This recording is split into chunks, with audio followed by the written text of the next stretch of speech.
My name is John Munson. I'm a community organizer here in Chestertown. And I'm also the president and founder of the SEEDZ, and I live in Chestertown. Born and raised right here on Calvert Street. But during my 27 years in Chestertown, I've lived in a few streets here in Chestertown. I've lived on Calvert Street, Calvert Heights, apartments. I've lived downtown, Cannon Street, back in retro 80s, when Cannon Street was a little bit more lively. Kent County is a county relatively nationally known for its resorts, and its quaint lifestyle and its retirement prospect. And it's a beautiful county.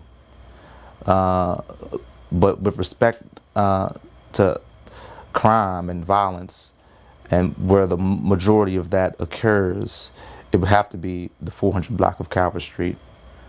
And with respect to some of Kent County's most porous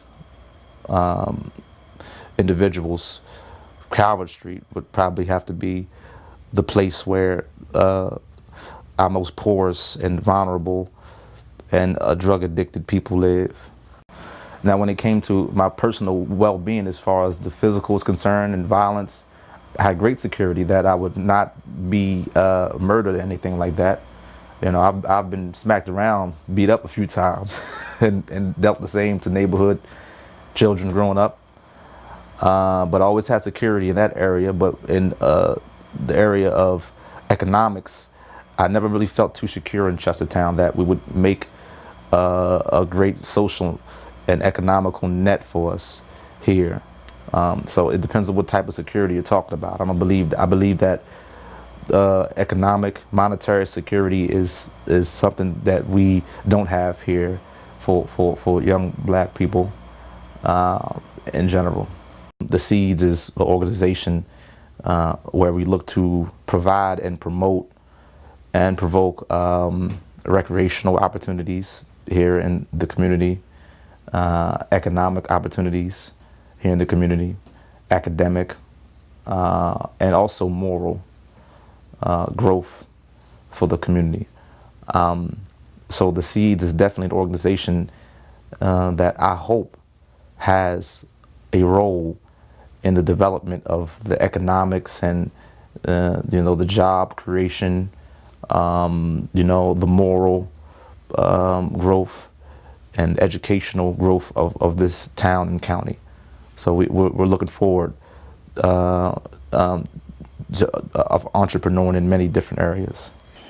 I just believe that in this area we struggle with a closed-minded type of mindset, whereas though we don't believe or feel like we can't achieve anything past Social Security, or just Calvert Street or just Chestertown. But the world is so much bigger. There's so many different goals to achieve, and me going to different cities and states kind of heighten my sense of achievement, that you can go higher in life, and that you don't have to be a certain color or have a certain background to achieve in life. My vision for the economic future of Chestertown is just stores, commerce. Maybe we can, turn Chestertown into a Middletown or Easton or Annapolis, and still preserve, the quaintness of the town. Give us uptown. Let us build a few stores there. Something that'll generate jobs and economic growth. It's not that many people in the town. We don't need a whole mall. I remember once upon a time Wal-mart wanted to come into town. It was a big fuss on why they shouldn't, and ultimately it didn't. But that would have created at least 100 or 200 jobs in the town, which would have been a benefit to us who don't have jobs. So my economic plan or hopes for the future of Chestertown, something that I can do personally, is write business plans and help start my own businesses. Now, but also our organization is provoking for those who also can help create jobs. A few days ago, we had a meeting with Jim Ross. He's the president of Chester Manor Hospital and Nursing Home.